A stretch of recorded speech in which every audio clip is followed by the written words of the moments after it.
आप सभी ने ये तो सुन रखा होगा कि पुनर्जागरण का शुरुआत इटली से हुआ था, लेकिन कभी आप लोगों ने ये सोचा है कि पुनर्जागरण का शुरुआत इटली में ही क्यों हुआ था? और भी सारे यूरोपियन कंट्रीज थे जो हिस्ट्री में भी काफ़ी ज़्यादा इंपॉर्टेंस रखते हैं, जैसे फ्रांस हो गया, जर्मनी हो गया, इंग्लैंड हो गया, तो वहाँ पे पुनर्जागरण क्यों नहीं हुआ? तो आज के इस लेक्चर में आपको आपके सवाल का जवाब मिल जाएगा कि why renaissance started in Italy, पुनर्जागरण का शुरुआत इटली में ही क्यों हुआ। इससे पहले इस सीरीज में हम लोगों ने 4 लेक्चर कर रखा है। अगर आपने नहीं देखा है तो डिस्क्रिप्शन में आपको प्लेलिस्ट का लिंक मिल जाएगा, वहाँ से जाकर के आप पिछले सारे लेक्चर्स को देख सकते हैं, जिसमें हम लोगों ने पुनर्जागरण के बैकग्राउंड, मीनिंग और कारण को कर रखा है। ये पुनर्जागरण का 5वां लेक्चर होगा। मेरा नाम है Dhananjay Singh. Welcome to arts study मेडी। तो the Renaissance in Europe started in Italy. The following factors were responsible for the beginning of Renaissance from Italy. तो कुछ कारण है जिसको हम लोग आगे डिस्कस करेंगे। तो उससे पहले हम लोग इटली को मैप में, वर्ल्ड मैप में देखेंगे कि इटली है कहाँ। तो आपको पिक्चर में दिख रहा होगा लेफ्ट साइड में भी, और उसी का जूम्ड पिक्चर है राइट साइड में। तो लेफ्ट साइड में आपको दिख गया होगा, लगभग आइडिया लग गया कहाँ पे है। राइट साइड में आपको यूरोप का जो नक्शा है उसमें इटली कहाँ है आपको दिख रहा होगा। तो आप देखिएगा कि इटली जो है ईस्टर्न और वेस्टर्न यूरोप के बीचों बीच है और 3 साइड से समुद्र से घिरा हुआ है। ये लोकेशन आपको ध्यान में रखना है। तो चलिए स्टार्ट करते हैं। पहला कारण देखते हैं क्यों हुआ था इटली में। तो इसके पीछे ज्योग्राफिकल कारण ही है। इटली का जो ज्योग्राफिकल लोकेशन है, जो उसकी भौगोलिक स्थिति है, वही जिम्मेदार था वहाँ पे पुनर्जागरण के लिए। It is situated in middle of eastern and western Europe and is also surrounded by sea on 3 side. तो ये जो है पूरे यूरोप के लगभग बीचों बीच था और 3 तरफ से समुद्र से घिरा हुआ था। तो इसके यूनिक ज्योग्राफिकल लोकेशन होने के कारण इसने काफ़ी इंपॉर्टेंट रोल प्ले किया ट्रेड और कॉमर्स, यानी कि व्यापार और वाणिज्य के डेवलपमेंट में। इटली जो है मेन ट्रेडिंग सेंटर बन करके उभरा यूरोप का, यानी कि यहाँ से पूरे बिजनेस के जो भी एक्टिविटीज होते थे वो यहीं से होते थे। और ये जो प्रोस्पेरिटी आया, ये जो इसका एक तरह से मटेरियल प्रोस्पेरिटी आया, भौतिक संपन्नता आई, वो आगे जाकर के इसके सांस्कृतिक उन्नति का मार्ग बन गया। यहाँ पे जो सिटीज इस्टेब्लिश हुए उसने इसको स्ट्रेंथन किया as a result of trading activity. यहाँ पे जो है एक तरह से व्यापार का हब बनने लगा। जैसे एग्जांपल में आप फ्लोरेंस को देख सकते हैं। फ्लोरेंस एक तरह से ऊल के लिए सेंटर बन करके उभरा, यानी कि वहाँ पे ऊन से रिलेटेड जो भी बिजनेस एक्टिविटीज होती थी वो काफ़ी ज़्यादा मात्रा में हुआ करता था। इसी तरह अलग अलग सिटीज़ डेवलप हुए, जैसे मिलान, नेपल्स, वेनिस, ये सभी इस्टेब्लिश हुए।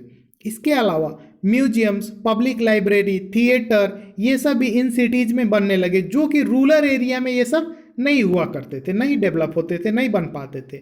अब जब यहाँ पे इटली में ट्रेड और कॉमर्स बढ़ने लगा, यानी कि व्यापार और वाणिज्य सबसे ज़्यादा होने लगा, बिजनेस से रिलेटेड काम खूब होने लगे, तो अब यहाँ जो लोग रहते थे उनके पास क्या आने लगेगा? पैसा। तो अब हम लोग देखेंगे कि राइज ऑफ मिडिल क्लास, जो मिडिल क्लास का राइज हुआ, मिडिल क्लास ने जो उन्नति करा इटली में, वो भी रेनेसेंस का बहुत ज़्यादा इंपॉर्टेंट कारण बन गया पुनर्जागरण का। The prosperity of trade commerce in Italy led to the rise of a business middle class there.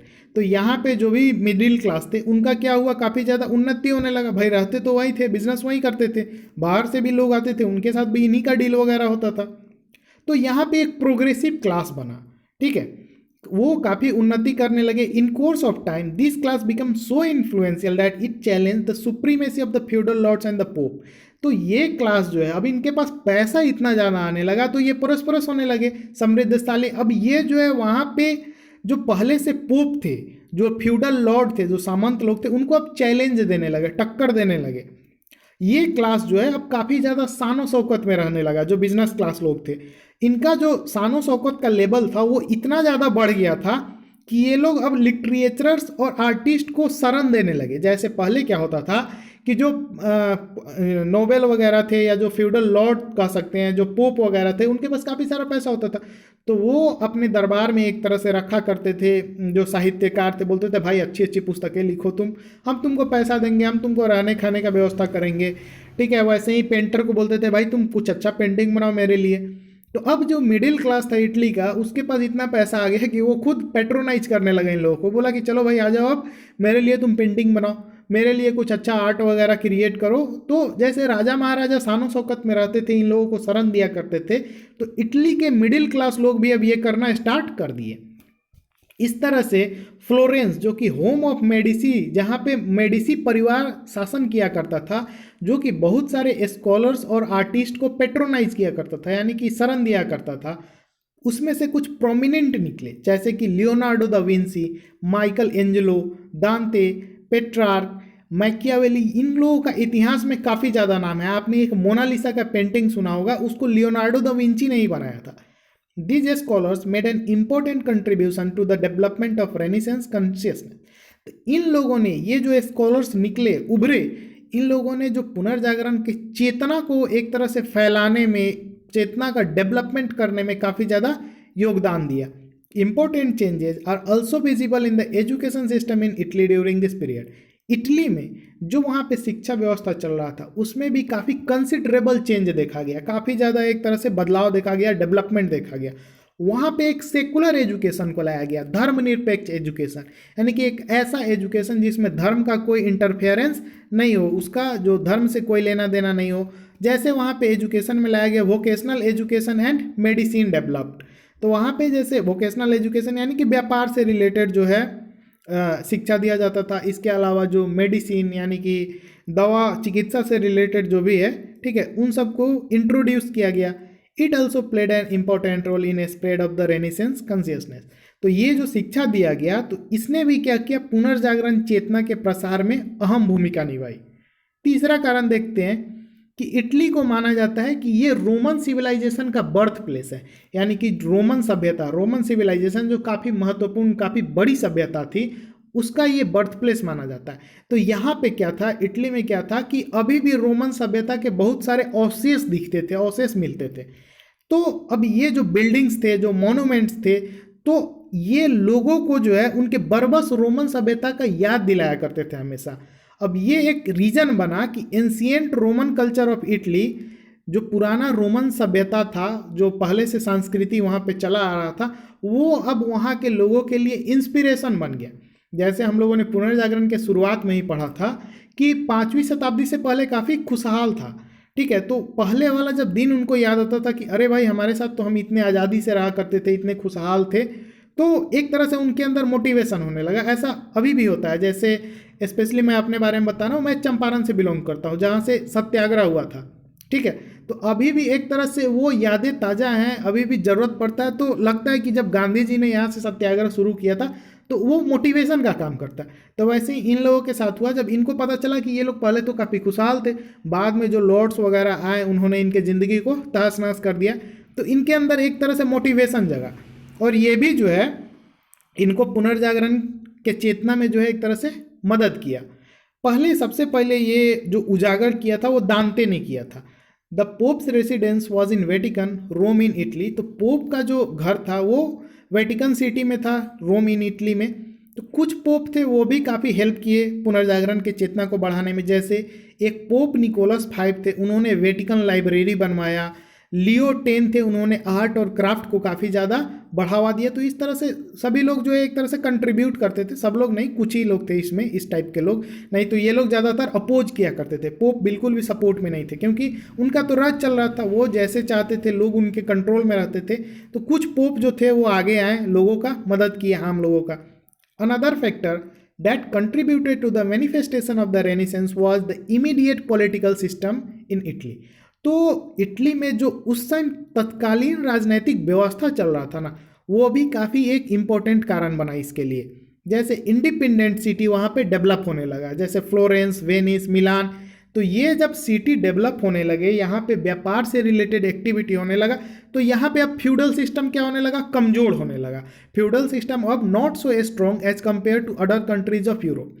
बाकी यूरोपियन कंट्रीज़ में ट्रेड नहीं होता था, ट्रेड नहीं होता था तो मिडिल क्लास नहीं थे, मिडिल क्लास नहीं थे तो वहाँ पे फ्यूडल लॉर्ड्स को कोई टक्कर नहीं देता था। तो अभी भी बाकी यूरोपियन कंट्रीज़ में फ्यूडल लॉर्ड जो थे, सामंत जो थे, उनका पकड़ काफ़ी ज़्यादा था। लेकिन यहाँ पे सामंतों का पकड़ जो है यूरोप के बाकी देशों के तुलना में इटली में कम हो गया, और इसके कारण जो है यहाँ पे एक ऐसा इन्वायरमेंट डेवलप होने लगा कि लोगों के अंदर अब लिबरल सोच आने लगा, इंडिपेंडेंट आइडियाज़ आने लगे। जब लोग जो है उदारवादी और स्वतंत्र विचार आने लगे, तो वो अब क्या करने लगे, एक ऐसा माहौल तैयार हो गया, विकास का माहौल, जिसमें लोग अब अपना इंडिपेंडेंस देखने लगे, और ये एक पुनर्जागरण का कारण बन गया। चौथा और आखिरी कारण देखते हैं कुस्तुनतुनिया में जब तुर्कों ने कंट्रोल किया 1453 एडी में, जो हम लोग पुनर्जागरण के कारण में भी देखे थे।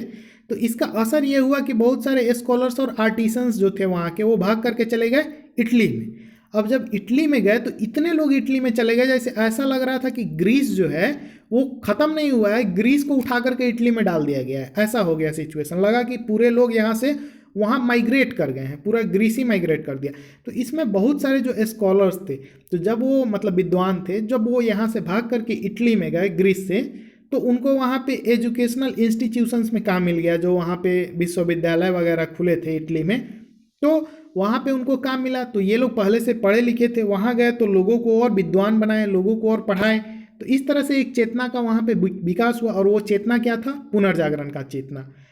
इसके अलावा देखते हैं इटली जो था वो बर्थ प्लेस था मेनी स्कॉलर्स का, यानी कि बहुत सारे ऐसे विद्वान हुए जिन्होंने आगे चल के बहुत सारी किताबें लिखी, लोगों को बहुत सारी बातें बताई, जैसे दांते हो गए, गियोटो हो गए, लियोनार्डो द विंची हो गए। तो इन सब ने क्या किया? एक तरह से Dante emphasis the spirit of freedom and individualism by writing a treatise called Divine Comedy. तो दांते नाम के जो व्यक्ति थे उन्होंने एक ग्रंथ लिखा जिसका नाम था डिवाइन कॉमेडी। अब उसमें उन्होंने एकांतवाद जो है, इंडिविजुअलिज्म जो है, ठीक है, उस पर फोकस किया।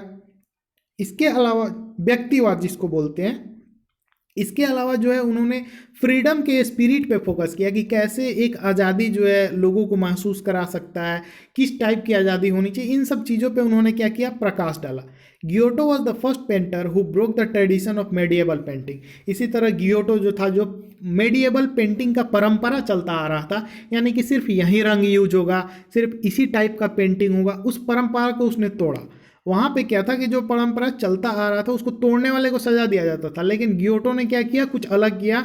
भले सजा दो या ना दो उससे कोई फर्क नहीं पड़ता, उसने उस परंपरा को तोड़ दिया। जैसे अगर एग्जाम्पल के लिए बता रहा हूँ, हालांकि ये उतना वैलिड नहीं है। जैसे पहले से क्या परंपरा रहा होगा कि चलो वाटर कलर ही यूज होगा, तो कोई पेंटर आता है तो वो अब ऑयल पेंटिंग करना चाहता है, लेकिन वो कर नहीं पाता था।